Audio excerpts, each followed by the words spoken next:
Absolutely yes. ఇప్పుడు త్రినాథరావు గారి మాటలు విందాము. ఇక్కడికి వచ్చిన మీడియా మిత్రులందరికీ కూడా నమస్కారం. అలాగే మమ్మల్ని అభిమానించి వచ్చిన అభిమానులు కూడా నమస్కారం. ఎప్పుడు వాయిస్ గట్టిగా వచ్చేది, ప్రొడ్యూసర్ అనుభూతికి వాయిస్ డల్ అయిపోయింది. ఎందుకంటే ఆ జోస్ తగ్గింది.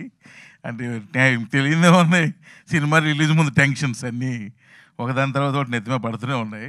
ఒకటి సాల్వ్ చేసేస్తున్నా, అయిపోతున్నాయండి. అయితే ప్రాబ్లం ఏంటంటే, అసలు నేను ఈ మధ్యకాలంలో థియేటర్లు చూస్తున్నా కదా, అసలు రావట్లేదు జనాలు అస్సలు. నేను ఇంచుమించుగా ఈ మధ్య షూటింగ్లని అదని ఇదని బాగా ఆంధ్రప్రదేశ్, తెలంగాణలో ఎక్కువ తిరగలేదు, కానీ ఎక్కువ ఆంధ్రప్రదేశ్లో బాగా తిరిగాను. అసలు రావట్లేదు, ఎందుకు అర్థం కాదు. అది ఎవరైనా సరే, ఏ స్టార్ అయినా రావట్లేదు. షోలు పడట్లేదు, మీకు తెలుసా? షోలు పడట్లేదు.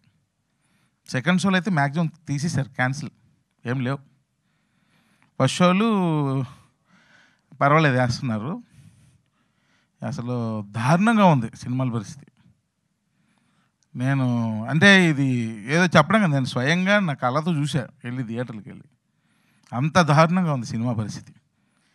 ఇలాంటి సిచ్యువేషన్లో ఇంతమంది కొత్త వాళ్ళని పెట్టుకొని తీసిన సినిమా రిలీజ్ చేయాలంటే అసలు భయం వేసేస్తుంది. స్టార్స్కే రావట్లేదు, ఇంక మనకెవరు వస్తారని చాలా భయం వేస్తుంది నిజంగానే. 18th సినిమా డేట్ అనౌన్స్ చేసిన మాట వాస్తవం. ఆ రోజు ఫస్ట్ మేమే అనౌన్స్ చేసాం, కానీ దాన్ని మళ్ళీ 25th మార్చామంటే భయం, ఇదే భయం.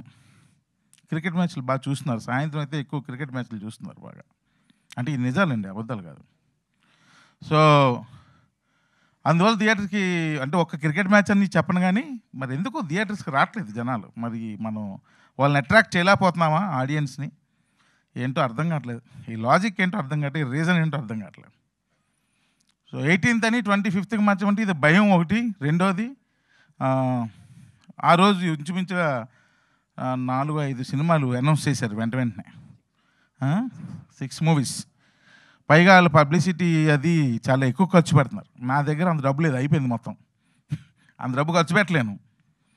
సో ఉన్న నా వాయిస్ని వాడుకునే నేను ముందుకు నా సినిమా రిలీజ్ చేయాలి, అంతకుమించి ఇంకేం లేదు. సో మరి ఇప్పుడు ఎందుకంటే, ఇంకా ఎప్పుడో సీజన్ వచ్చినప్పుడు రిలీజ్ చేయొచ్చు కదా అని మీరు అనుకోవచ్చు. ఇప్పటికే 2 years అయిపోయింది స్టార్ట్ చేసి. వీళ్ళందరూ అప్పుడు పెళ్ళి కాని పిల్లలు, ఇప్పుడు ఇందులో చాలామంది పెళ్ళిళ్ళు కూడా అయిపోయాయి. సో ఇంకా లేట్ అయితే పిల్లలు కూడా పుట్టేస్తారు. సో కాబట్టి ఇంక నేను వాళ్ళ మొహాలు చూడలేకపోతున్నాను. ఎప్పుడన్నా రిలీజ్ ఎప్పుడు చేస్తావన్నా, ఎప్పుడు ఫినిష్ చేస్తావన్నా అంటే ఏం సమాధానం చెప్పాలో అర్థం కావట్లా. అందరూ ఏమనుకుంటున్నారంటే, త్రినాథరావు ఊరికనే పేరు వాడారని అనుకుంటున్నారు. కాదు, దీనికి మొత్తం ప్రొడక్షన్ అంతా చేశారు. సో దీన్ని చేసిన తర్వాత నాకు అర్థమైంది ప్రొడ్యూసర్ల కష్టాలు. ఇన్ని కష్టాలు పడుతున్నారు ఆ ప్రొడ్యూసర్లని. మనకు కావాల్సినవన్నీ రాసి ఇచ్చి వెళ్ళిపోతుంటాం రాత్రిపూట, మళ్ళీ మార్నింగ్ షూటింగ్ వచ్చేస్తాం. కానీ మనం రాసి ఇచ్చిన ఈ మార్నింగ్ మనం రాబోసరికి అరేంజ్ చేయడానికి ప్రొడ్యూసర్ నైట్ అంతా నిద్ర లేకుండా, ఆ టీం అంతా, ప్రొడక్షన్ టీం అంతా ఎంత కష్టపడుతుందో ఈ సినిమాకి నేను చూశాను. అందుకే ప్రొడ్యూసర్లు అంటే నాకు విపరీతమైన రెస్పెక్ట్. సార్ నమస్తే సార్. విపరీతమైన రెస్పెక్ట్ పెరిగిపోయింది ప్రొడ్యూసర్లు అంటే. అప్పుడు అనిపించింది, నేనేందిరా యాక్షన్ కట్టు చెప్పేస్తున్నాను, నా వెనకాత నేను యాక్షన్ ఉదయం చెప్పాలి, కట్టు చెప్పాలంటే నైటు ప్రొడ్యూసర్లు ఎంత కష్టపడాలి అని విపరీతమైన రెస్పెక్ట్ పెరిగిపోయింది. ప్రొడ్యూసర్ల మీద విపరీతమైన అభిమానం పెరిగిపోయింది. సో అందువల్ల నేనే ఈ సినిమా అంత ఖర్చు పెట్టి పబ్లిసిటీ చేయలేను, అంత డబ్బులు లేవు, మరి అన్ని థియేటర్లు పెట్టలేను, అది కూడా పరిస్థితి. ఒకవేళ థియేటర్లు ఇచ్చినా పెట్టలేని పరిస్థితి. సో ఏదో కొన్ని థియేటర్లు పెట్టాలి, బాగుందంటే మౌత్ పబ్లిసిటీ స్ప్రెడ్ అయితే అప్పుడు జనాలు వస్తారు. ఇది ఒక్క నమ్మకం అయితే ఉంది. ఎందుకంటే మేము వయసుకు వచ్చాం కూడా లిమిటెడ్ థియేటర్స్లోనే రిలీజ్ చేసాం ఫస్ట్ సినిమా, కానీ అది అలాగా మౌత్ టాక్ స్ప్రెడ్ అయ్యి ఆ సినిమా ఆ రోజులో బాగానే ఆడింది. అదొక్క నమ్మకం అంతే. సో అలాంటి సిచ్యువేషన్లో ఉన్నాం ఇప్పుడు మేము. కానీ థియేటర్కి రండి, చూడండి, కొత్త వాళ్ళని అనుకోకండి. చౌర్యపాఠం అన్న సినిమా తీయడానికి గల కారణం కార్తీక్ నాకు చెప్పిన కాన్సెప్ట్. అన్న, నువ్వు ఎప్పుడైనా క్రైమ్ లేని ఊరిని చూసావా అన్నాడు. క్రైమ్ లేని ఊరేంటి, ఏదో చిన్న క్రైమ్ అని ఉంటుందిలే అబ్బా అన్న. అసలు క్రైమే లేదన్న, ఒక పోలీస్ కేసు కూడా ఫైల్ అవ్వలేదన్న ఆ ఊర్లో అన్నాడు. మరీ టూ మచ్ అబ్బాయికి, ఏదో చిన్న గొడవ లేకపోతే ఏదో ఒకటి ఉంటుంది కదా అని అన్న. లేదన్నా, ఒక క్రైమ్ లేని ఊరు, అసలు రికార్డ్స్ పరంగా ఆ ఊరు రికార్డ్స్లో అసలు క్రైమ్ లేదు, ఒక కేసు ఫైల్ అవ్వలేదు, అది ఇదని కార్తీక్ చెప్పాడు. నాకు ఇంట్రెస్టింగ్ అనిపించింది. ఏంటది అన్న అంటే, ఏదో ఒక కేసు, ఒక రెఫరెన్స్ ఏదో చెప్పాడు.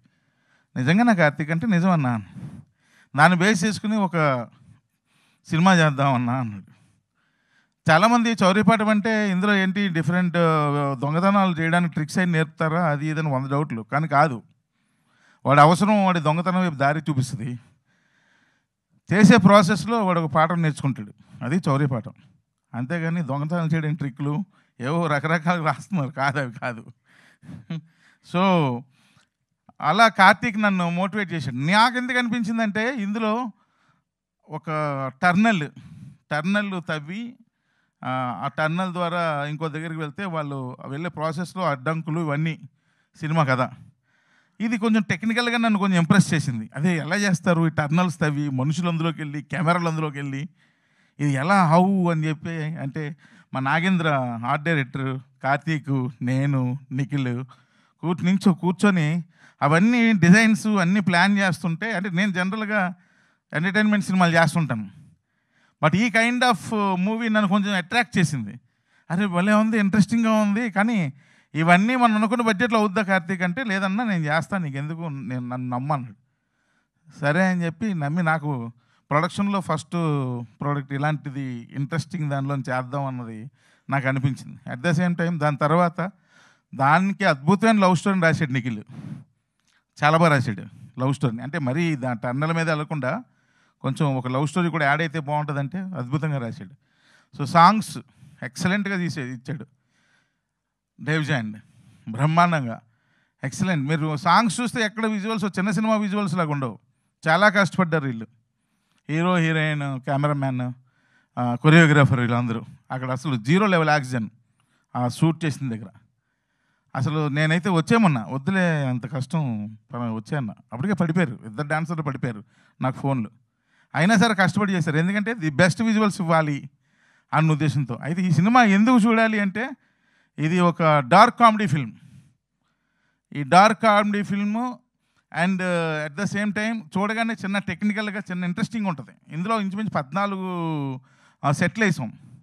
ఆ బెల్ కూడా సెట్టే, ప్రతిదీ సెట్టే. 14 సెట్లు వేసాం ఇంత చిన్న సినిమాకి. అంటే కొంచెం బడ్జెట్ క్రాస్ అయింది, అయినా సరే 14 సెట్లు వేసాం. చాలా కష్టపడి సినిమా తీసాం, ఏదో సినిమా తీసేయాలని తీయలేదు, చాలా కష్టపడి సినిమా తీసాం. దానికి అందరూ బాగా కోఆపరేట్ చేశారు. అలాగే ఇలాంటి సినిమాకి ఏదైనా ఒక ప్రమోషనల్ సాంగ్ ఉండాలి, దానిలో కథ ముందుకు జరగాలి అని నేను అడిగాను ఫోన్ చేసి మా రోల్ రైడ్ అని. ఒక్క సాంగ్ కావాలి అంటే అప్పుడు వెంటనే ఇమ్మీడియట్గా స్పందించి సాంగ్ ఇచ్చాడు. ఆ సాంగ్ ట్యూన్ వాళ్ళు చేసుకున్నారు, నిఖిల్ ఇద్దరే చేసుకున్నారు. చేసుకుని ఒకరోజు ఫైన్ డే నన్ను పిలిచారు స్టూడియోకి, నాకు వినిపించారు, బాగుందన్నాను. అంతే, నేను చేసింది ఏం లేదు, అంతా వాళ్ళే. ఇందులో పనిచేసింది అంతా వాళ్ళే చేసుకున్నారు. ఊరికి నేను నా మీద భయంతో, రెస్పెక్ట్తో చెప్తున్నారు, వెనకతలు నేను అన్నీ ఉండి పెద్ద చేసానండి, నేనేం చేయలేదు, అన్నీ వాళ్ళే చేశారు. లాస్ట్లో ఈ క్లైమాక్స్ ఒక్కటి నాకు నచ్చక రీషూట్లో 3 సార్లు చేశాను, నిజాలు చెప్పేస్తున్నా.